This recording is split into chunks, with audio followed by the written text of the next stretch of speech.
las que históricamente una vez dieron el reconocimiento de la huelga, entonces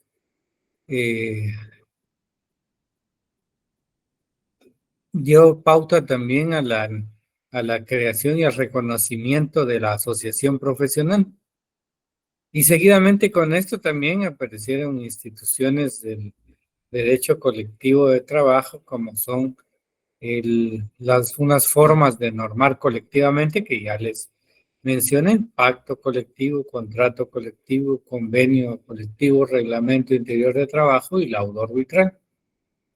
Pero eso fue a manera de ir como que enlazando cómo fue el proceso para ver cómo era la legalización del derecho colectivo. Pero ahora en este, digamos, en este subtema, ya vamos a hablar directamente de todas las instituciones de derecho colectivo que aparecen o que están reguladas actualmente. Dentro de esas, ustedes tienen esa diapositiva a la vista donde dice formas de organización colectiva que origina la convención colectiva, formas de normación colectiva y formas de expresión colectiva.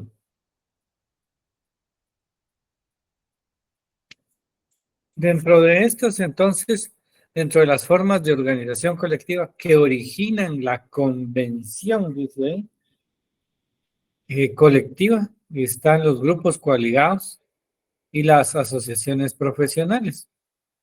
En los grupos coaligados de condiciones de trabajo lo tenemos en el artículo, pues por lo menos el fundamento en el 377 del Código de Trabajo. Y en este 377, si lo encuentro, ay, broma, ya estoy cerca. Es establece que cuando en un lugar de trabajo se produzca una cuestión susceptible de provocar una huelga o paro, los interesados, si se trataren de patronos o trabajadores no sindicalizados, elaborarán y suscribirán un pliego de peticiones en el que asimismo designarán 3 delegados que conozcan muy bien las causas que provocan el conflicto y a quienes se les conferirá en el propio documento poder suficiente para firmar cualquier arreglo en definitiva o simplemente al referéndum. Entonces, este grupo, pues, es el grupo coaligado, ¿verdad? Que van a designar a 3 delegados, y entonces ahí es donde ese grupo coaligado tiene fundamento en el artículo 377 del Código de Trabajo.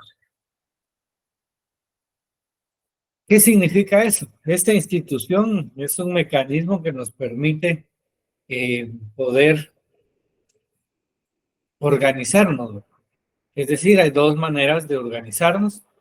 El primero, a través de grupo coaligado, que acabo de explicar y que tiene fundamento en el artículo 377, cuyo requisito no es más que designar a 3 delegados. O sea, el grupo de trabajadores va a designar a esos 3 representantes. Y el segundo se refiere a la asociación profesional o sindical. Y esto lo tenemos desde el artículo 206 al 377. Pero veamos qué nos dice 206.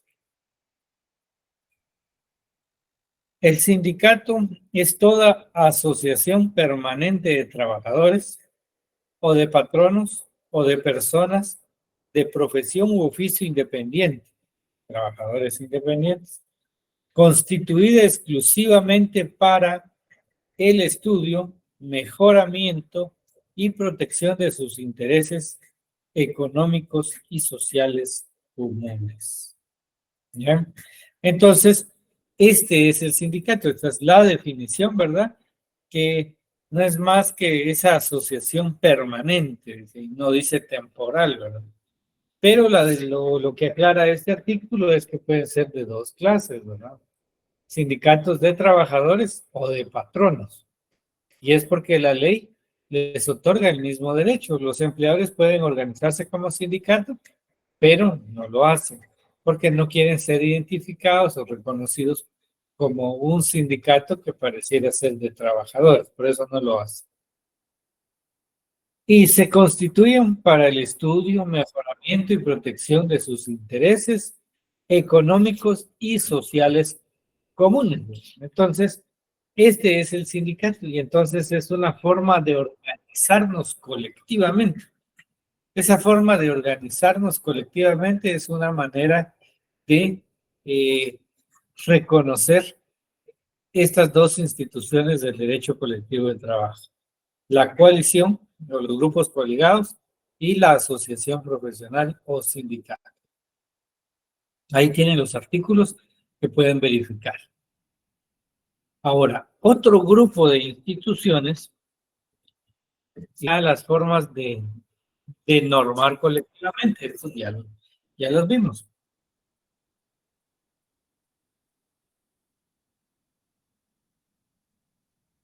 Estoy tomando algo caliente porque hoy me tocó capacitar desde toda la mañana, entonces hasta ahora ya cansado, ¿no?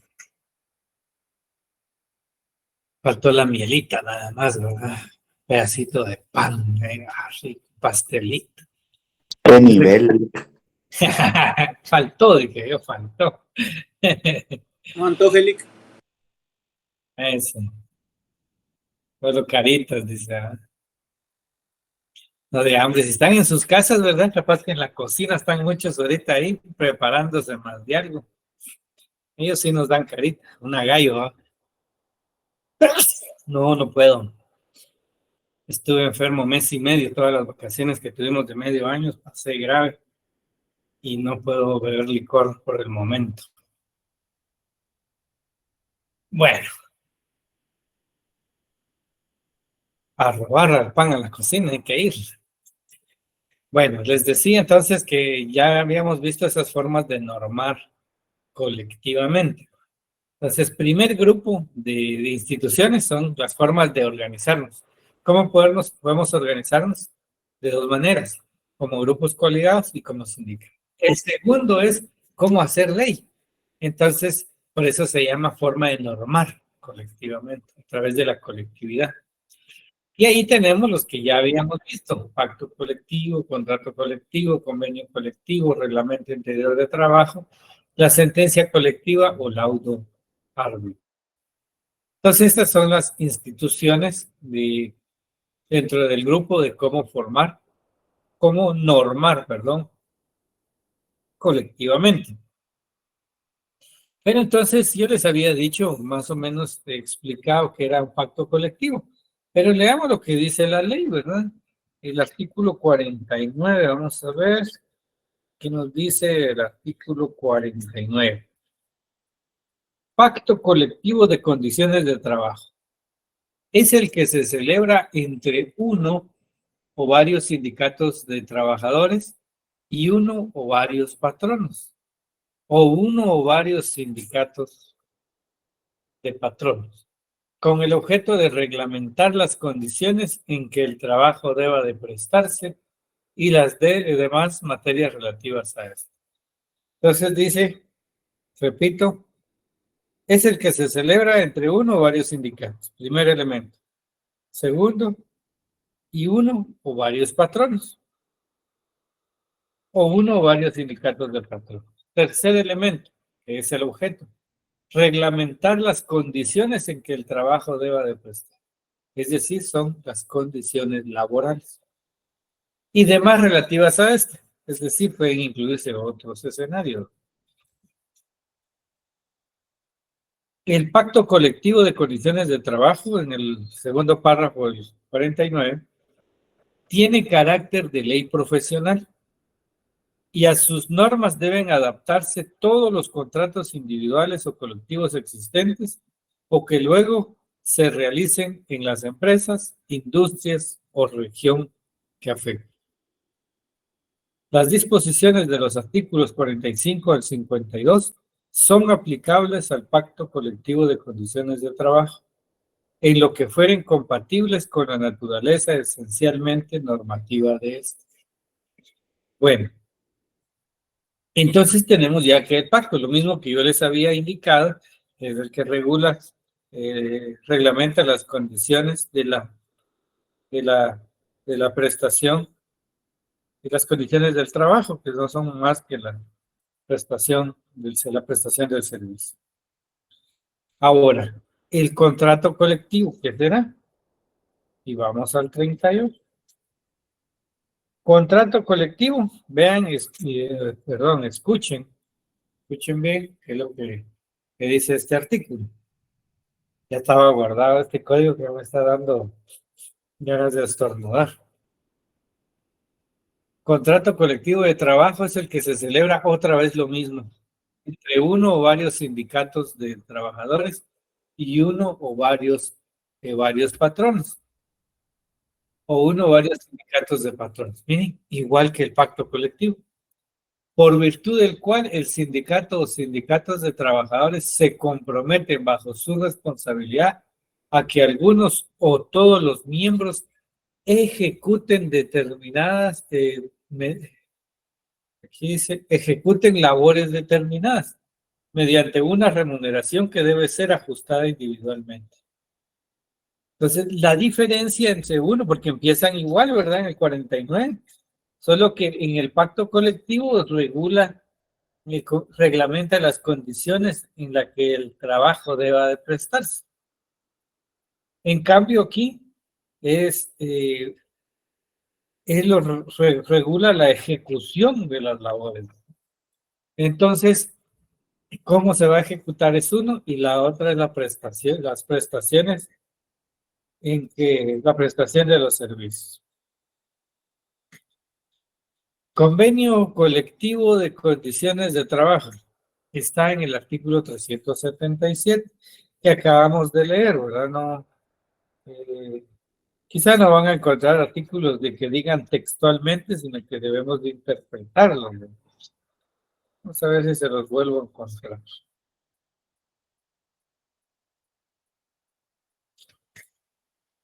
Vamos a ver. Por supuesto que ustedes me pueden llevar también la lectura. Vamos a ver.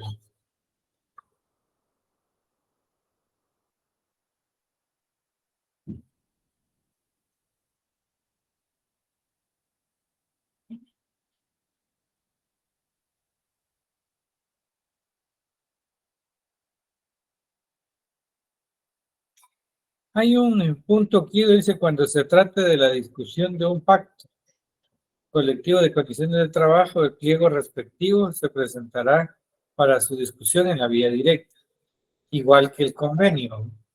Entonces, en el 377 es una manera, son considerados grupos colegiados, aunque no dice textualmente, se infiere que cuando no están sindicalizados se pueden conformar, organizar, se pueden coaligar, o sea, unir y nombrar a sus 3 delegados que son con los que van a conferirle, digamos, que conocen bien el proceso, ¿verdad? O el conflicto.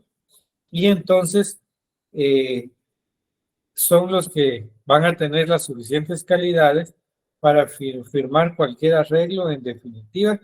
¿Y con quién? Con el empleador, ¿verdad? Entonces, ese es el convenio colectivo, porque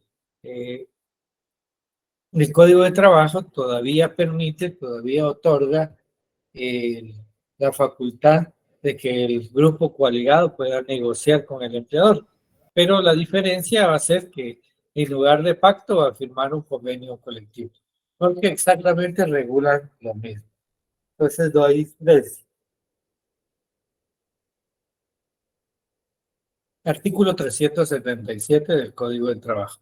Yo puse más artículos ahí, pero son los que desarrollan todo esto y eso lo vamos a ver en su momento. Ahorita nos interesan más las definiciones. El reglamento interior de trabajo, artículo 57. Reglamento interior Es el conjunto de normas elaborado por el patrono de acuerdo a las leyes, reglamentos, pactos, contratos, con el objeto de preparar y regular las normas que obligadamente deben de sujetarse él y sus trabajadores con motivo de la ejecución de la o prestación concreta de trabajo. Entonces, este es la definición de un reglamento, artículo 57 del Código de Trabajo. Y aquí hay varias reglas para que se puedan regular. Bueno, luego tenemos la sentencia colectiva o laudo arbitral, 397. Y este está lejos. 397.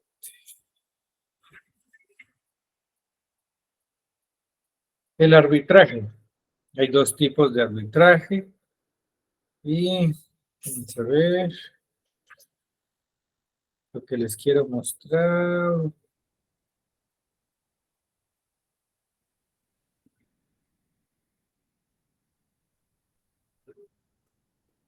¿De dónde lo tengo?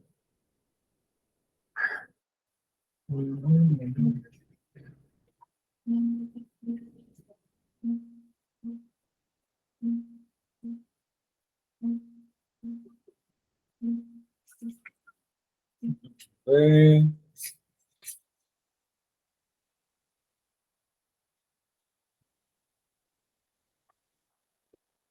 Bueno, en el artículo 399 del Código de Trabajo dice que establece, llenado todos los trámites anteriores, el juez dentro de las 24 horas siguientes procederá a integrar el tribunal, que es el tribunal de arbitraje. De ahí se integran, veamos el 383, para que hable con fundamento. Vamos a ver. En el 383 dice...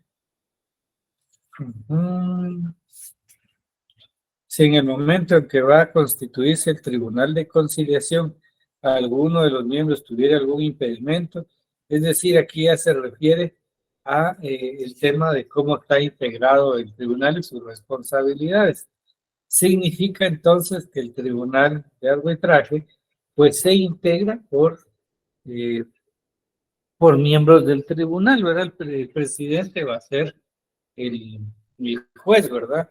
Y de ahí pues se van a designar a otros de una lista que ya aparece previamente, ¿verdad? Que ya tienen ellos previamente. Entonces, ese es el tribunal de arbitraje, que no funciona como yo les había comentado, ¿verdad? Sino que funciona un tribunal integrado por por el juez que lo preside y un grupo de trabajadores, un representante de trabajadores y un representante de empleados. Y la resolución que emitan ahí se denomina sentencia colectiva o laudo arbitral. Es todo un proceso. Entonces, esas son las formas de normar colectivamente. Ahora, las formas de expresarnos colectivamente son esas dos que aparecen ahí, la huelga y el paro. Veamos el 239. Espero que me sigan la lectura. 239. Aquí está, 239. Huelga legal es la suspensión y abandono temporal del trabajo en una empresa acordados, ejecutados y mantenidos pacíficamente por un grupo de 3 o más trabajadores, previo cumplimiento de los requisitos que establece el 241, con el exclusivo propósito de mejorar o defender frente a su patrono los intereses económicos que sean propios de ellos y comunes a dicho grupo. Es decir, ¿cómo nos vamos a expresar colectivamente y de forma legal? Por medio de la huelga. ¿Y dónde está regulado eso? En el artículo 239 del Código de Trabajo. Ahora, el paro. No me van a decir ustedes que es esa expresión que utilizan, vos haceme el paro, ¿va? No es eso, ¿eh? De una vez les aclaro. No vaya a ser que en el examen me confundan eso. Entonces, el paro es un mecanismo, es un instrumento que utilizan los empleadores. Bueno, es que se ríen. Si los trabajadores tienen el derecho de irse a la huelga cuando están afectando sus intereses, igual derecho tienen los empleadores cuando son los propios trabajadores los que están afectando sus intereses y pueden irse al paro. En el 245 del Código de Trabajo establece paro legal es la suspensión y abandono temporal del trabajo, ordenados y mantenidos por uno o más patrones en forma pacífica o con el exclusivo propósito de defender frente a sus trabajadores los intereses económicos que sean propios de ellos, en su caso, comunes a los mismos. Entonces es el mecanismo que ellos utilizan también para defenderse en contra de los trabajadores. Y sí, es posible.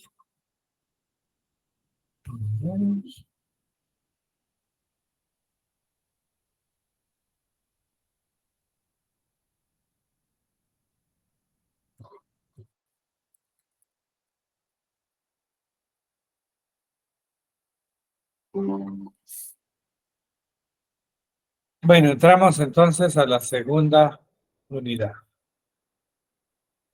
La organización administrativa de trabajo. Antecedentes, después les explico hacia dónde voy. Aquí les anoto que inicialmente no existía ningún órgano de protección, solo existía explotación, vejámenes en contra de los trabajadores.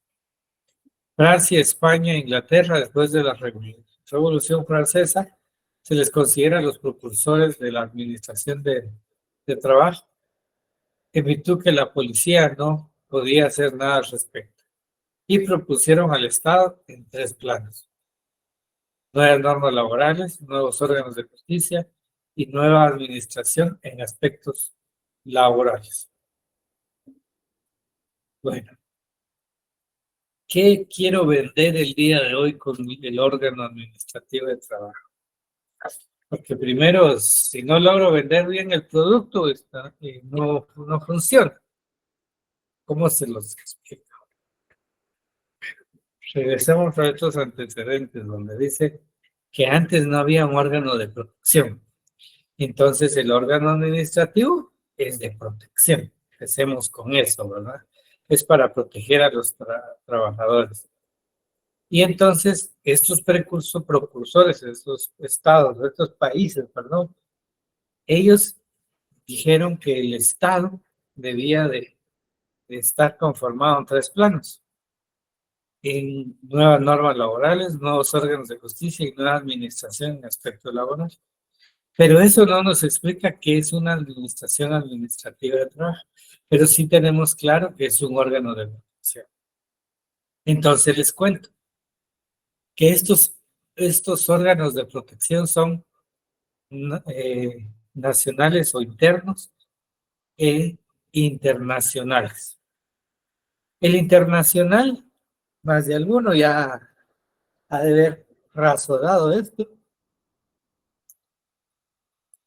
y seguramente ya sabe la respuesta, porque me estoy refiriendo a esta organización administrativa de trabajo internacional, a la que se llama OIT. Este es un órgano internacional de trabajo, pero ¿qué hace la OIT? Proteger la explotación del hombre por el hombre, la explotación de los trabajadores. Eso protege la OIT, ¿verdad?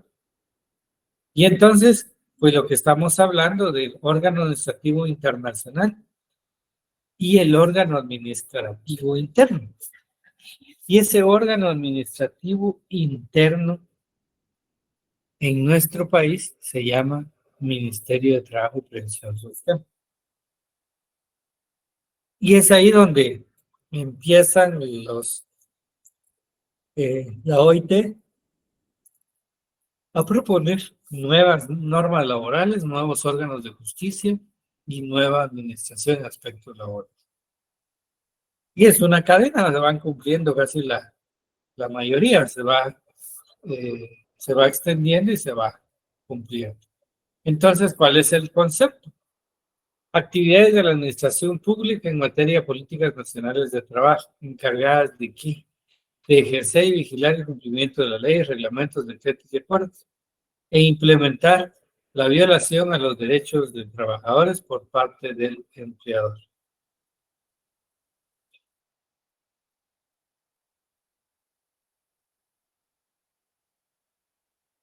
Hoy sí ha sido día cansado, es viernes, ¿verdad?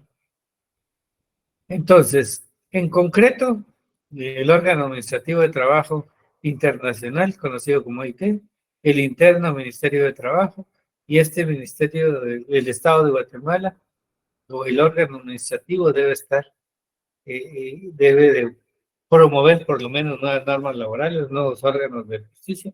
En Guatemala sí existen, digamos, nuevas normas laborales, si lo queremos ver, existe nuestro código de trabajo, ¿verdad? Que de repente, pues, si alguien considere una reforma, pues sería reforma, pero sí lo tenemos.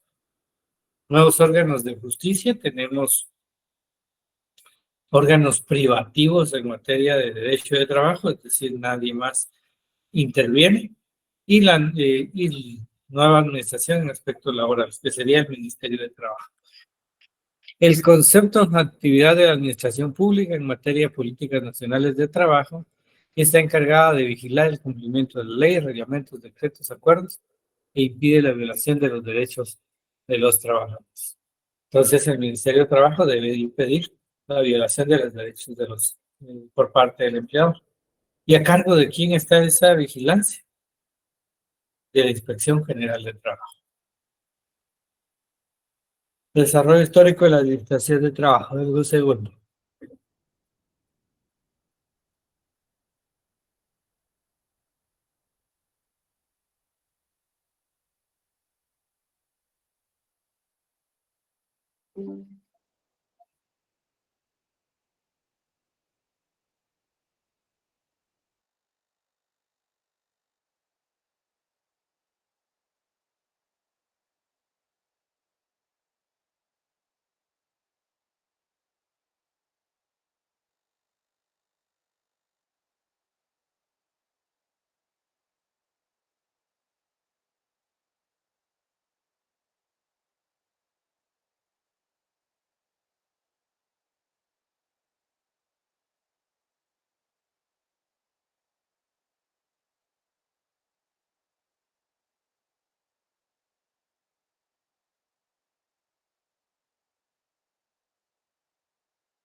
Sumamente complicado, menos que existiera un órgano internacional que lo protegiera a los trabajadores. Pero eh, hasta la evolución de las relaciones de trabajadores y patronos, el Estado pasa de ser de un Estado policía a un Estado intervencionista para resolver los reclamos de pugna entre las partes de la relación laboral. Entonces ya entra el Estado a tratar de buscar una solución a esos conflictos, porque antes no había nada, ni siquiera en lo nacional, menos en lo internacional. Pero con la evolución de las relaciones de trabajadores y patrones, pues definitivamente tuvo que haber algún cambio necesario, ¿verdad? Y para resolver esas reclamaciones. Entonces ya estamos viendo que ya en la revolución industrial es en donde se acentúan todos esos conflictos, pero que ya el Estado está interviniendo, ¿verdad? Para poder resolver esos conflictos. Antes de eso, nada. Países industrializados evitan movimientos obreros por crecimiento económico y el trabajador, lamentablemente, era una mercancía. Y no descartemos que actualmente todavía nos vean como una mercancía. Hasta el reconocimiento de la dignidad humana se concibe la idea de involucrar al Estado. Entonces, tenemos un factor lamentablemente muy, muy grave, porque hasta el reconocimiento de la dignidad humana, imagínate, ¿verdad? Qué gravedad, ¿verdad? Entonces, ya se concibe la idea de involucrar al Estado. El papel del Estado ya fue distinto, pero antes, no.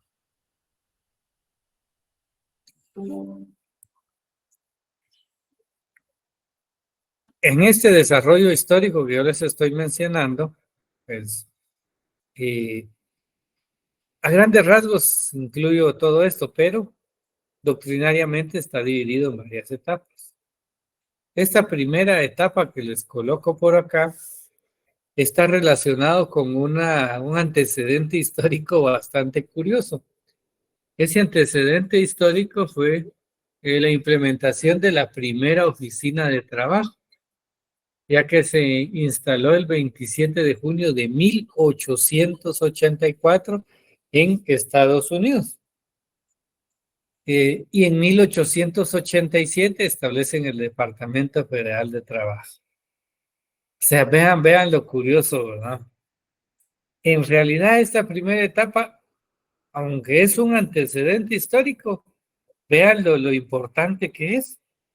Eso y lo importante es, y sigo diciendo lo curioso, que es en Estados Unidos. Allí es donde se implementó la primera oficina de trabajo. Pareciera una cuestión de bienestar social, de derecho social. Sin embargo, Estados Unidos lo implementó, un país capitalista, ¿va? O sea, vean, ese es lo del dato curioso que yo les traigo, es en esa primera etapa. Y hasta 1891, Francia establece los sistemas nacionales de inspección que se rompe con la Primera Guerra Mundial, pero luego se retoma. Pero esos son datos históricos muy importantes porque esa es la primera etapa del desarrollo histórico de la administración de trabajo. Desarrollo histórico de la administración de trabajo. Quiere decir que una administración de trabajo fue la oficina, la primera oficina que estableció Estados Unidos. Un órgano administrativo de trabajo. Y en 1800 en Francia los sistemas de inspección. Entonces, esa es la primera etapa, se crearon órganos. No en nuestra latitud, ¿verdad? Pero por lo menos en esos sectores. Una segunda etapa, vean lo interesante, está relacionado con la creación de la OIT. Ahí se los tengo en naranja. Esa es en la segunda etapa. Entonces ya vemos que Estados Unidos se aventajó y ya en una segunda etapa, entonces ya se habla de la creación de la OIT y es creado por medio del Tratado de Versalles y que esta OIT se incorporó a la ONU en 1945, que impulsó dentro de los estados la creación de todo lo concerniente al ramo de trabajo. Es ha sido y será el trabajo de la OIT. Impulsar en los estados la creación de todo lo concerniente al ramo de trabajo. Creo que hace falta todavía, mucho todavía. Se lograron muchos avances con anterioridad y ahora deben de estar al pendiente de estos cambios que se están dando y la OIT debe de estar vigilante, ¿verdad? Bueno, y esta OIT, que es la Organización Internacional de Trabajo, se crea por los siguientes motivos. 3 motivos: causas de justicia social, paz universal, normas internacionales en materia laboral, bajo convenios y recomendaciones referente a estos puntos también. Entonces, primero vamos a ver los 3 puntos.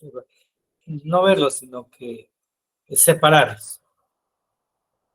Los motivos de creación de la OIT, 3.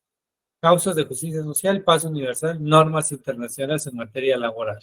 Bueno, ahora veamos cuáles son esas normas, porque dice que deben de ser normas internacionales, pero que se refieran a la libertad de sindicalización, a políticas de formación y empleo, condiciones de trabajo y seguridad social, inspección y vigilancia de las instituciones de trabajo.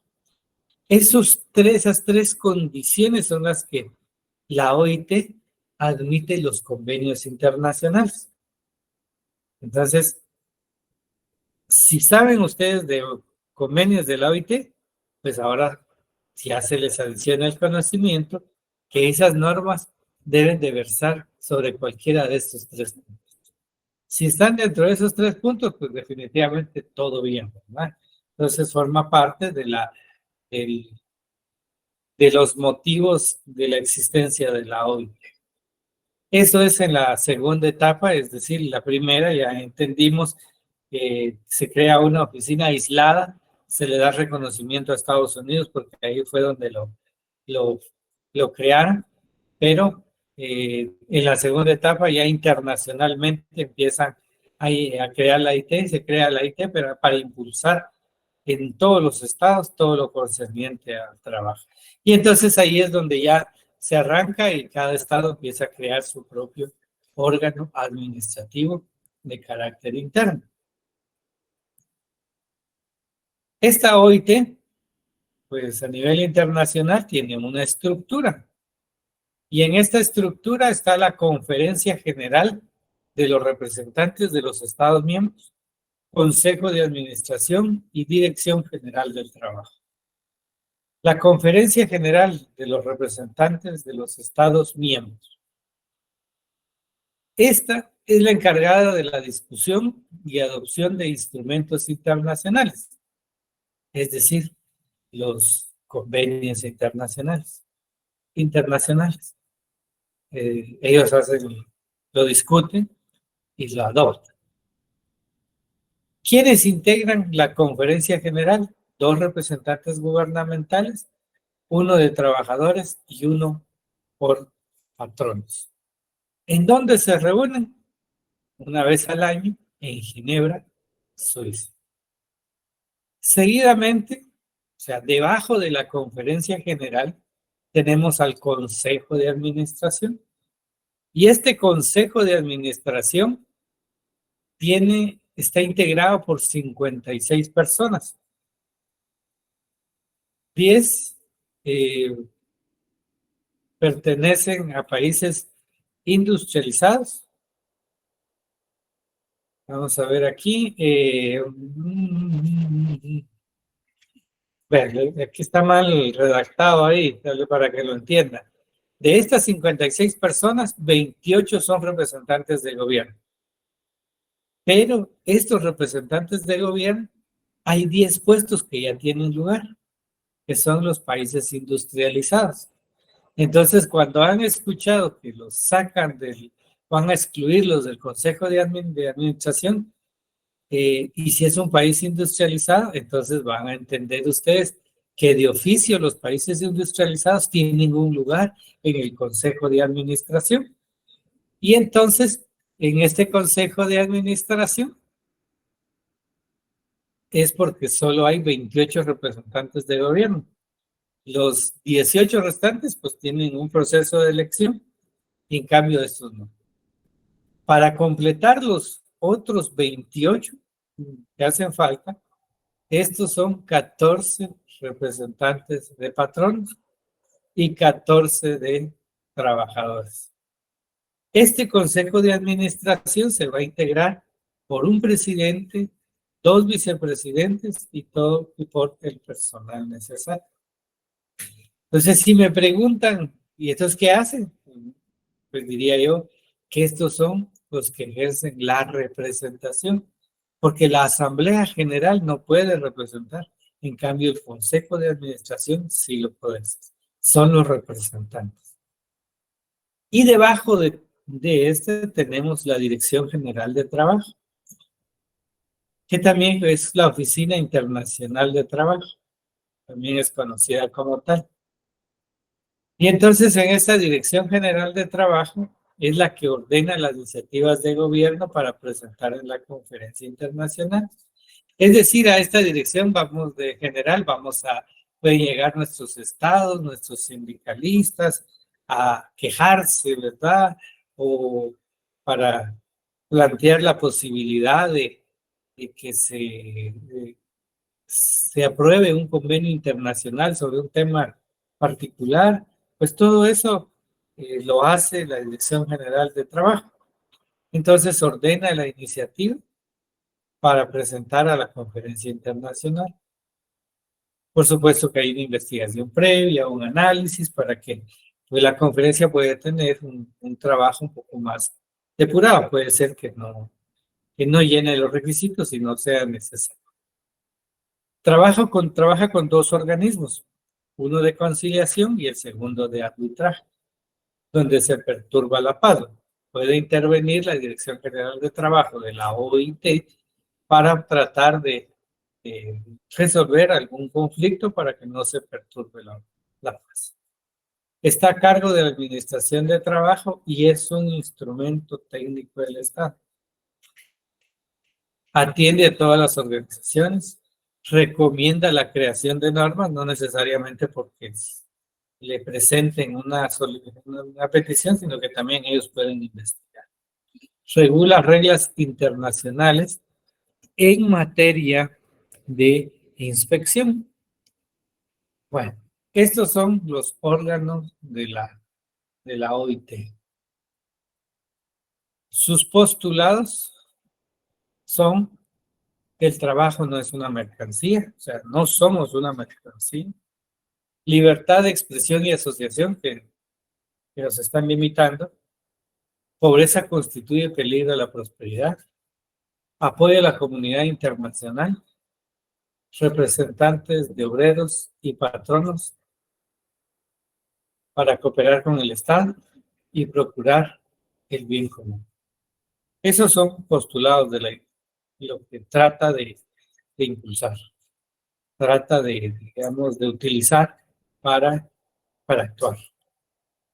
Objetivos: elevar el nivel de vida. En Guatemala todavía estamos muy atrasados y tenemos una mente retrasada. Cuando ya ganamos un poco más, ¿que por qué ganan ellos más? Pues hay que mejorar el nivel de vida, hay que procurar que todos tengan un nivel adecuado de vida. Bueno, nos vamos a quedar aquí y les doy un espacio para preguntas y respuestas. Ya la alarma ya me sonó y para el espacio con ustedes. ¿Qué preguntas tienen? Ahí me recuerdan que nos quedamos en los objetivos. ¿Tienen alguna duda? No, Milik, gracias. Muy bien. Luz Jiménez, licenciado, yo sí tengo una duda. Mi nombre es José Alemán. Buenas noches. Sí, Alemán. Con respecto al tema de que los gringos fueron los primeros en establecer este tipo de organismos, ¿no tendrá que ver con que estaban en la época de reconstrucción económica después de la guerra civil y estaban buscando pues mejoras también para el montón de gente que había quedado pues a la deriva después de la guerra? Es posible, sí, es muy probable que haya nacido de esas circunstancias, ¿verdad? Porque llamas mucho la atención, como fueron ellos los precursores del primer órgano administrativo de trabajo, que es el órgano de protección de los trabajadores. Gracias, José. Luz Jiménez va a hablar.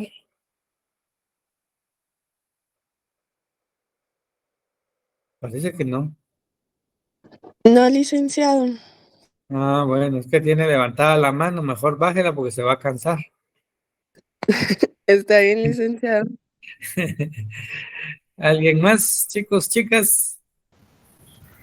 Lick, una pregunta referente también a eso que Estados Unidos estableció primero las garantías, ¿verdad?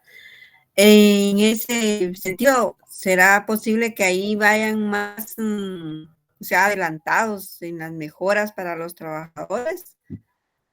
Como dice usted, Guatemala estamos muy atrás y nos estamos quedando. ¿Será que allá llevan más adelantados todas las protecciones, las relaciones con los pactos colectivos o convenios para el trabajador? ¿O Sí lo está, seguimos, sí lo está. Solo porque que ellos iniciaron, sí están avanzando? sí están avanzados, no, es innegable eso. Por supuesto tienen sus críticas, como el tema de la limitación que actualmente tienen a las organizaciones sindicales. No quieren, en ningún lugar quieren los sindicatos, ¿verdad? Pero tienen digamos, como una línea de actuar, pero la mayor parte del gringo, como lo conocemos, del estadounidense, pues tiene muy buenas protecciones. Donde ya es sumamente criticado también es el tema de la migración, ¿verdad? En donde, pero son temas, aunque son laborales, tienen una relación muy obviamente, muy hacia el tema del migrante, ¿verdad? Son normas muy distintas, ¿verdad? Como tener una estadía legal que le permita laborar. Entonces, bajo ese estandarte, Estados Unidos, ¿no? Y pues está, digamos, siendo muy criticado, ¿verdad? Y definitivamente no tiene ninguna protección para el migrante. Si no, veamos el caso de Florida, ¿verdad? En donde prácticamente dijeron que iban a echar a todos, ¿verdad? Entonces, pero sí, las condiciones laborales allá son totalmente distintas a nuestros países. De esa cuenta, muchos se quieren ir a Estados Unidos, ¿verdad? A ganar una cantidad considerable de dinero, ¿no? Pero, pues así es, lamentablemente así es. Gracias, Andrea, Lick. bueno, Andrea.